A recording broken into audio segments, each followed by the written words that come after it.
बोलिए संत भगवान की, वृंदावन बिहारी लाल की। जहां तक नगर में क्षेत्र में आवाज पहुंच रही हो, सबसे करबद्ध निवेदन है कि अब अपने अपने काम काज को छोड़कर जल्दी से जल्दी कथा पांडाल में उपस्थित हों।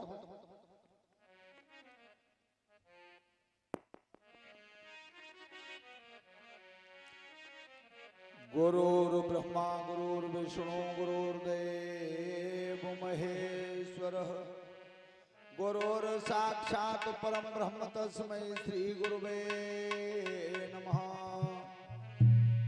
ध्यान मूलम गुरु मूर्ति, पूजा मूलम गुरु पदम, मंत्र मूलम गुरुर्वाक्यम, मोक्ष मूलम गुरु कृपा। अखंड मंडलाकारं व्याप्तमेन चराचरं, तत्पदं दर्शितमेन तस्मै श्री महर्षि गुरुवे नमः।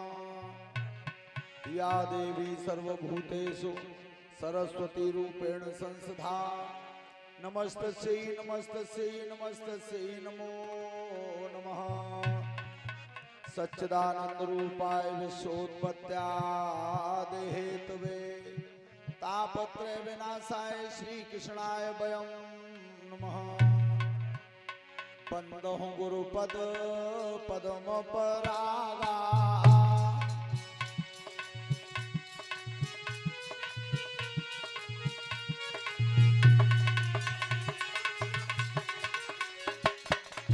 बंदहु गुरुपद पद्म परागा, सुरुचि सुबास सरस अनुरागा।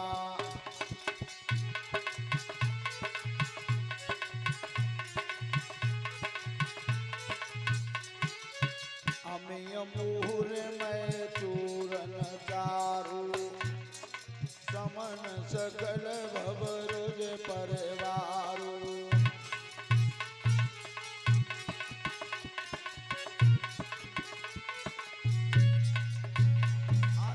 जनक सुता जग जनन जानकी, अतिशय प्रिय करुणा निधान की।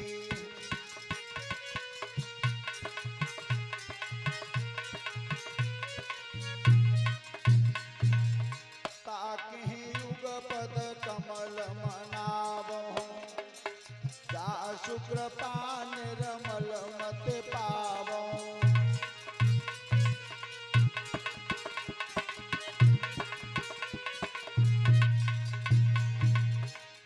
बोलिए सत्य सनातन वैदिक धर्म की।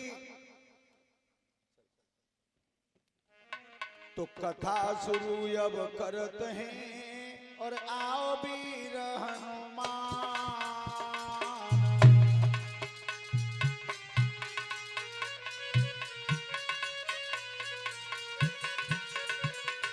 आसन आए बिरा दिए, तेज पुंज बलवान।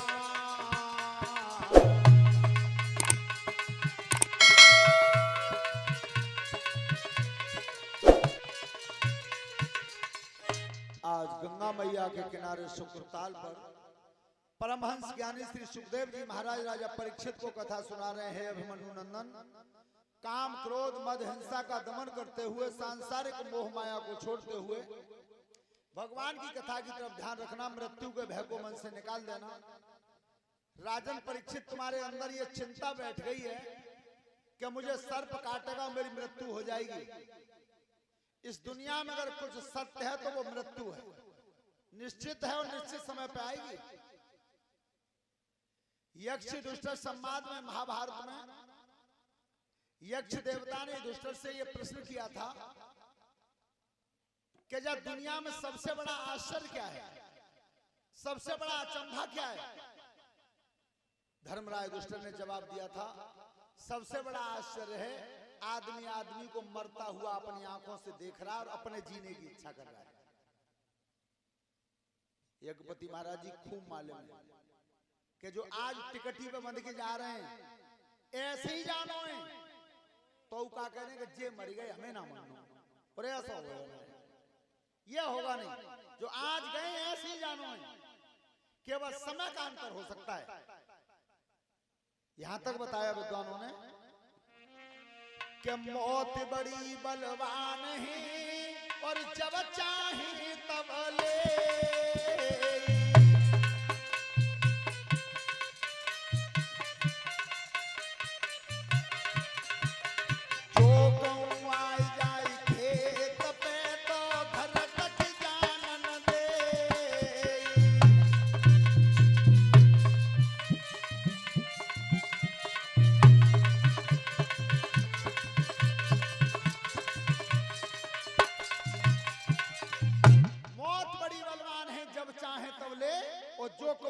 खेत पे तो घर तक जाना। आज तक का उन्हें कह दिया कि वो घर पहुंच जाना है। सबसे अगर ज्यादा सत्य है तो मृत्यु है। राजन चिंता छोड़ दीजिए, कथा की तरफ ध्यान करिए।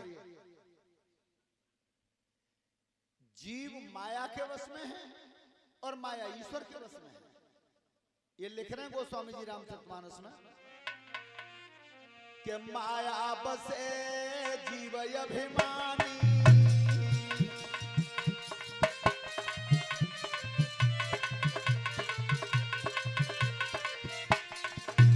अरे माया बसे जीव अभिमानी और ईश बसे माया गुण खानी।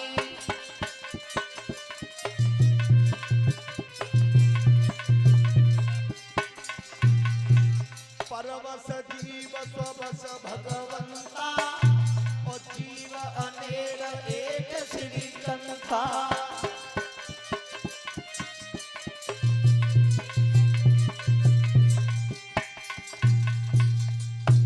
राजन परीक्षित उत्तानपाद महाराज की बड़ी रानी थी सुनीति। सुनीति के जब कोई संतान नहीं हुई थी तो महाराज दूसरा विवाह करके लाए थे, उसका नाम था सुरची। श्रोता बंधु, तो सुनीति जब जंगल में गई थी, संतान नहीं थी इसलिए मरना चाहती थी, तो देवऋषि नारद ने उसे समझाया था, बेटी तुम नहीं जानती हो कौन कौन सी चीज किस किस के बस में नहीं है।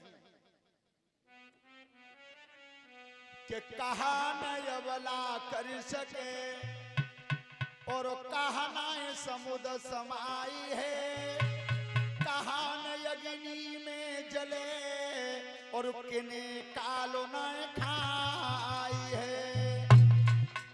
तो पुत्र न यवला जन सके जे मनुना समुद्र समाई है, धर्म न यज्ञी में जले और नाम कालो न खाई है। ध्यान रखना,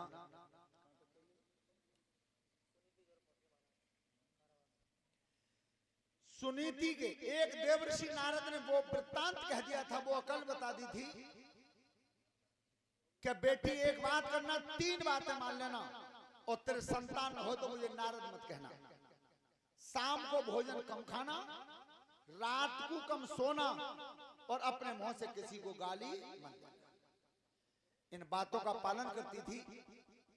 महाराज उत्तानपाद एक दिन जंगल से लौट करके 3 भाग रात के व्यतीत गए थे बड़ी रानी के घर, और छोटी रानी के घर जब पहुंचे थे 4था भाग लग चुका था।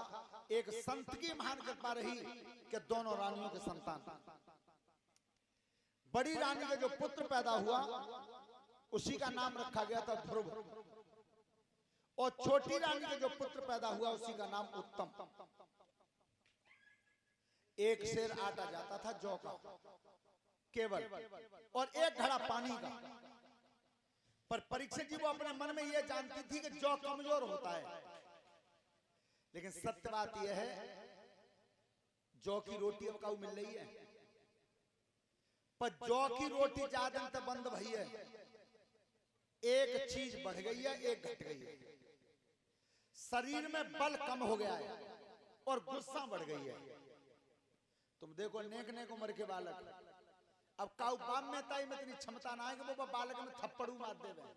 बहुत कांड कर दिए नौजवान बच्चों ने, लेकिन पहले वे बड़े बूढ़े बहू बैठेंगे, उनके बापन ने अगर लठिया मार दे पीछे तो लठियों खा के चले गए। आज कोई बच्चा खाने को तैयार नहीं, क्योंकि गुस्सा ही इतनी बढ़ गई। जौ की रोटी बंद हो गया। अरे रोटी तो बहुत बड़ी बात है, जौ के सतुआ ना खाओ बिना शेरवर। तो हमेशा ध्यान रखो, जौ खाने से क्रोध नहीं आता है। उस समय महाराज के बड़ी रानी के जो पुत्र जन्मा था उसी का नाम रखा गया था ध्रुव। छोटी रानी के बेटा जन्मा उसका नाम उत्तम। धीरे धीरे 5 साल के एक दिन का समय था कि महाराज उत्तानपाद छोटी रानी के बेटा को गोद में लिए बैठे थे और ध्रुव अपनी महतारी के पास से निकल के आज सामने चौक में खड़ा हुआ। कोई वस्त्र नहीं था, कोई आभूषण नहीं था, लेकिन चेहरा सूर्य की तरह से चमक रहा था। एक बात और ध्यान से सुनना सब, बेटा के शरीर पर जो चमक आती है परीक्षित जी, वो माँ के कर्म से आती है, महतारी के कर्म से आती है। लेकिन दुख तो तब हो रहा है कि तब बेटा जैसी चीज और कोख में पल रही है और महतारी पोता मट्टी बग रही है। तो बस पी लिया तो तुमने वही बना दिया। विचार करो मन में, जो तुम भोजन खाते हो उसका असर बच्चे पे जाता है। तो आज जौ की रोटी खाई थी, चेहरा चमक रहा था सूर्य की तरह से। लेकिन जब जितने भी सभासद बैठे थे वहां, सबने मन में विचार किया कि राजगद्दी लाख बालक तो वो है जी, गद्दी पे बैठो गोद में, ये नहीं है। लेकिन ध्यान रखना, देखते रहे ध्रुव जी, ऐसा होता क्यों है, क्यों होता है, बताया हमारे गुरु जी ने। हेलो अरे भोड़ी सी सूरत राजू करे, अरे भोड़ी सी सूरत राजू करे, और मांग तू भी कमलू भिकारी। भोड़ी सी सूरत राजू करे भैया, राजू करे, आए आए राजू करे, और मांग तू भी कमलू भिकारी।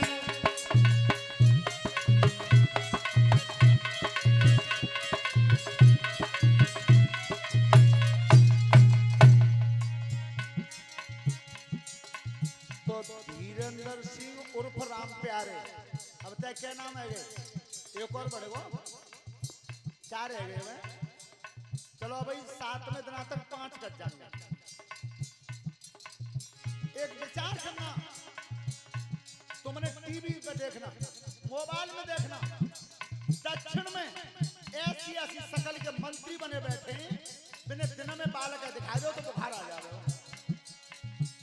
पर वे मंत्री हैं, राजा हैं, और ऐसे सुगड़ाने राजन के से कुमार कमंडल लेके भीख मांग रहे हैं। क्या कोई तेरी आपत्ति संग सुखी रहे, कोई तेरी आपत्ति संग सुखी रहे, कोई डोली रही हमारी मारी, कोई तेरी आपत्ति संग सुखी रहे भैया, सुखी रहे, कोई डोली रही हमारी मारी।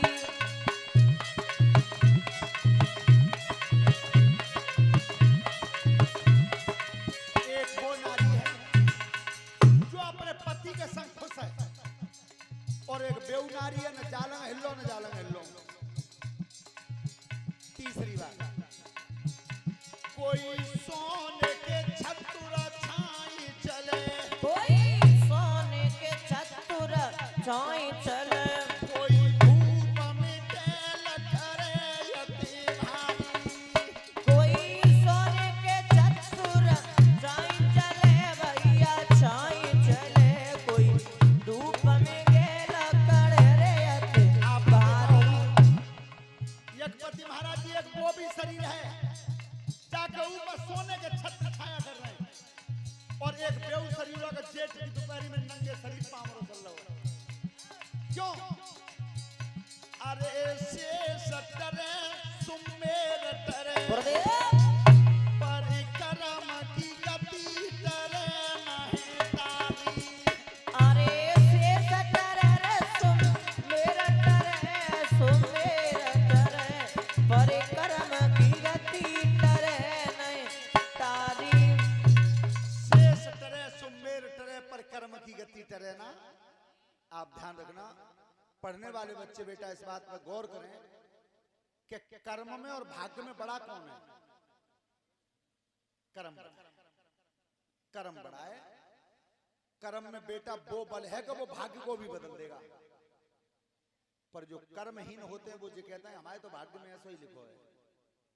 कर्म में वो बल है, इसलिए भगवान कृष्ण गीता के उपदेश में कहते हैं कि कर्मण्य बाधिकारस्ते मां फलेषु कदाचन। हे मानव तू कर्म कर, फल की इच्छा मत कर। तू कर्म कर देगा तो फल तो मैं दे ही दूंगा। लेकिन बाको उल्टो है रो।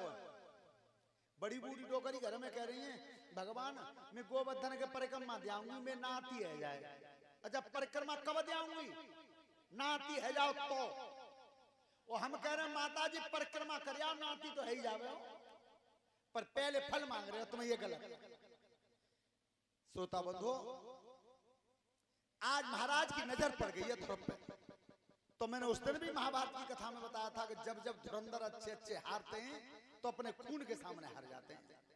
आज महाराज उत्तानपाद भयभीत तो थे, लेकिन चारों तरफ नजर करके कही क्या है ध्रुव से क्या देखो राजकुमार, अरे क्या हरस अपार करो नहीं लालो।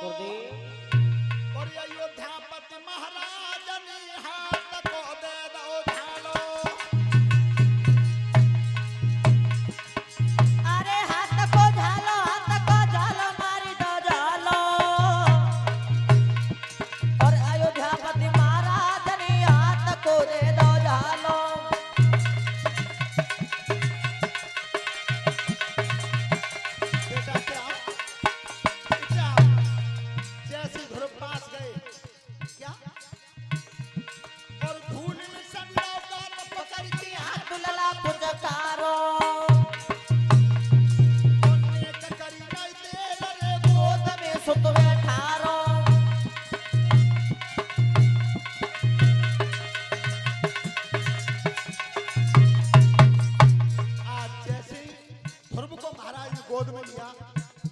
जितनी सभा बैठी थी सबने एक ही बात की, धन्य महाराज जाई तो हम चाह रहे थे, लेकिन उन्होंने कही क्या है?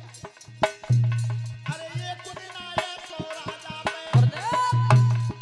और एक कुदिन जन्मो राजकुमार, और आज गोद भर गई बेटन की प्यारी जय होवे करता।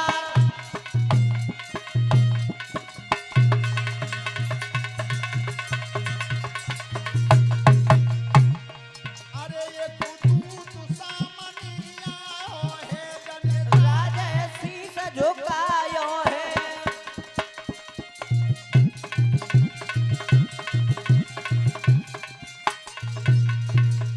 रखना दोनों राजकुमार दोनों तरफ गोद में बैठे थे। एक द्वारपाल ने की महाराज में भोजन कर आऊं, कर आओ। जब वो अपने घर आया तब कही कि तुम्हें कितना जी कह रही कि छोटी भाई रानी ने राजा पर लिखवाई ली है कि बड़ी रानी को लड़का तो कबू कचहरी में जा ही ना सके, तो लिखवाना नहीं। तुम कहाँ है कि तेग समय हाल हम देख के आए कि बड़ी भाई को ही बैठो सूदे लंगोद में कि मैं किस्म तुम्हारी किस्म कि तो तुमने कहा हाथ पांध हो मैं हाल आ रही हूँ।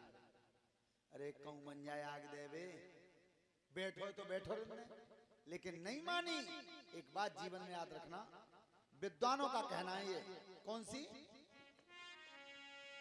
अरे ऐसा राजा मर जावे जो जुल्म प्रजा पे तोले, और चुगल खोर बेईमान मरे जो अमृत में विष घोले।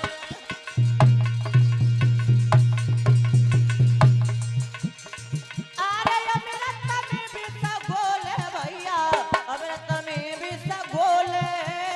चुगलखोर बेईमान मरे जो अमृत में विष घोले।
से कह दिया छोटी वाली से।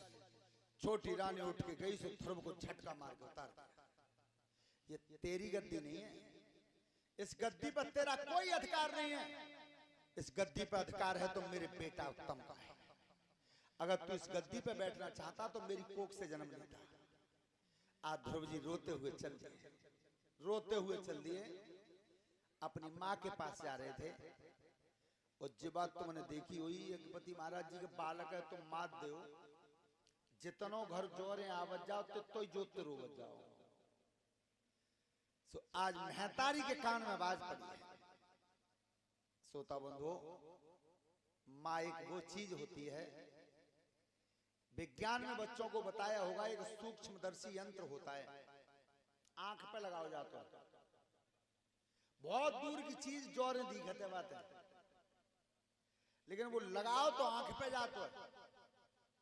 लेकिन एक महतारी ऐसी होती है कि बाकी वो कान में उफटो होता है। और ना मानो तो देख लियो, रोटी कर रही हो आंगन में, और दीवार के पल्ली साइड में 4 बालक लड़ जाएं और चारों एक ही संग रो जाएं, तो जा दीवार पे जाऊ लगते पहचान ले कि जा में एक मेरो, जो रोए उनमें एक मेरो हुए। ध्यान रखना, माँ वो चीज होती है। तो जब महतारी ने पूछा कि बेटा काऊ को कुछ काम बिगाड़ा है, कैसे रोए हो, तो वो 5 साल का ध्रुव आज कह क्या रहा अपनी माँ से,